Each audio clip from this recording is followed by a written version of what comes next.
Assalamualaikum warahmatullahi wabarakatuh. Saya Tri Indah Anggreni Rangkuti akan menjelaskan pengertian perulangan dan perulangan for pada Python.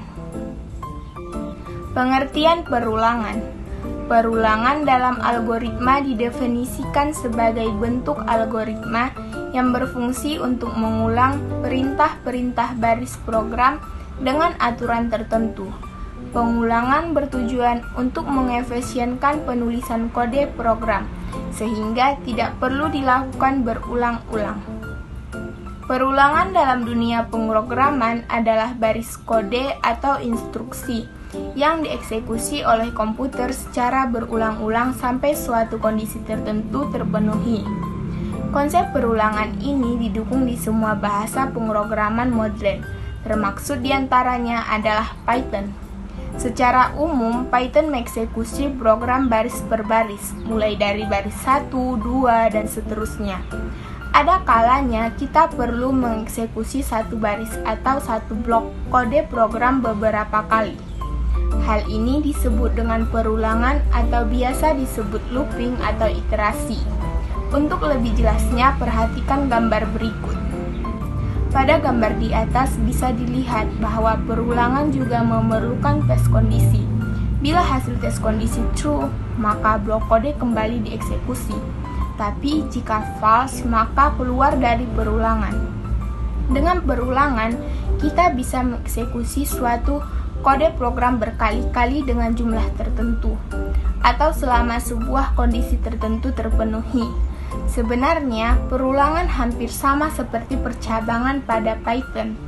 Hanya saja bedanya kalau percabangan, blok kode yang memenuhi kondisi tertentu hanya akan dieksekusi satu kali saja.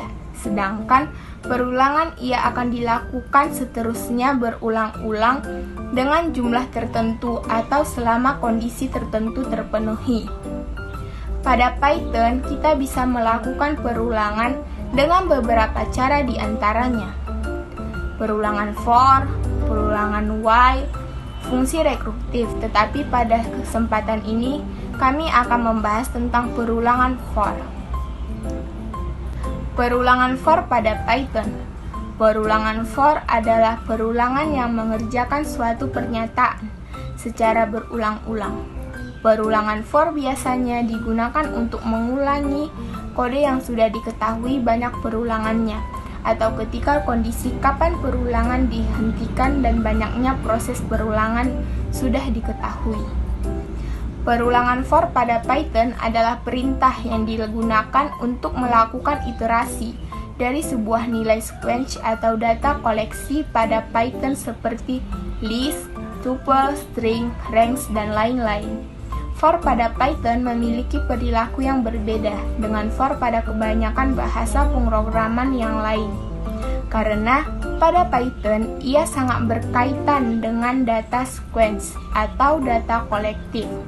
Mungkin kalau dibandingkan dengan bahasa lain, for pada Python lebih dikenal sebagai for each. Demikian penjelasan saya dan selanjutnya akan dilanjutkan oleh teman saya. Terima kasih. Assalamualaikum warahmatullahi wabarakatuh. Nama saya Salfadila. Di sini saya akan melanjutkan materi mengenai perulangan for pada Python yang sebelumnya dijelaskan oleh teman saya, Tri Indah Anggreni Rangkuti. Langsung saja ke materi selanjutnya, yaitu mengenai sintaks pada for.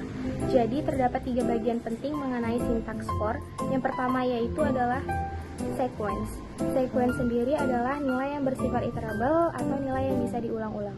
Contoh tipe data yang bersifat sequence ini adalah list, tuple, string, dan range. Yang kedua adalah nilai, yaitu setiap item yang diekstrak dari sebuah sequence. Yang terakhir adalah blok kode, yaitu statement atau perintah tertentu yang dieksekusi secara berulang.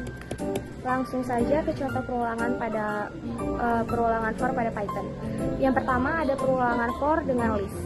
Dari contoh yang sudah diberikan, maka output yang akan keluar nantinya akan menampilkan setiap item dari list yang telah kita buat. Contohnya itu dari item yang dibuat itu adalah 1, 3, 5, dan 7. Sehingga output yang akan keluar juga sesuai dengan list yang sudah kita buat, yaitu 1, 3, 5, dan 7. Untuk mengetahui urutan iterasi list dengan for, kita bisa menggunakan fungsi enumerate. Fungsi enumerate sendiri adalah fungsi generator yang menambahkan indeks tambahan di sebelah setiap item yang kita dapat ulang. Fungsi tersebut akan menerima parameter. Yang pertama ada iterable, yang kedua itu adalah start. Start sendiri awal dari indeks, tetapi jika start ini tidak kita isi, maka dia akan dimulai dari 0. Seperti contoh ini, list itemnya 1, 3, 5, 7, maka outputnya itu dimulai dari 0, karena kita tidak mengisi startnya.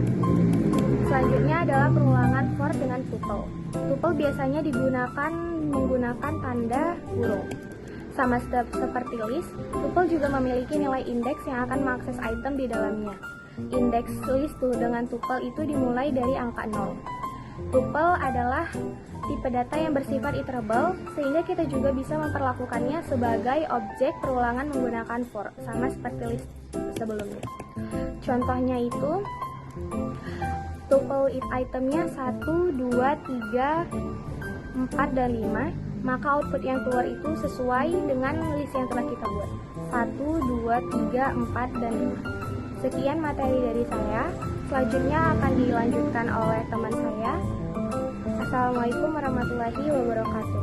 Assalamualaikum warahmatullahi wabarakatuh. Saya Nita Rizky Siregar. Baiklah, di sini saya akan melanjutkan presentasi dari saudari Salsabila. Baiklah, pada pembahasan selanjutnya mengenai contoh perulangan for dengan string. String pun demikian, bersifat iterable sehingga bisa kita jadikan objek perulangan.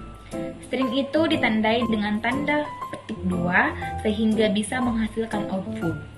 Sebagai contoh bisa kita lihat pada gambar.